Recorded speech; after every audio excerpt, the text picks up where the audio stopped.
বুড়ো বয়সে global super league কাঁপিয়ে দিলেন সাকিব আল হাসান। ব্যাটিং এর পর বোলিং এও জোড়া উইকেট মেডেন সহ একামন বোলিং করলেন সাকিব আল হাসান। বিস্তারিত জানতে ভিডিওটি না টেনে সম্পূর্ণ দেখার অনুরোধ রইল।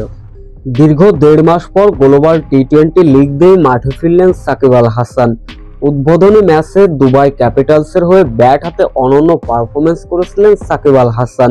তুলে নিয়েছিলেন মাত্র 34 বলে 50। তবে শেষ পর্যন্ত সাকিব আল হাসান 37 বলে 58 রানের দুর্দান্ত একটা ইনিংস খেলেছিলেন, যার ফলে নিউজিল্যান্ডের সেন্ট্রাল দলটাকে 166 রানের লক্ষ্য ছুড়ে দিয়েছিল।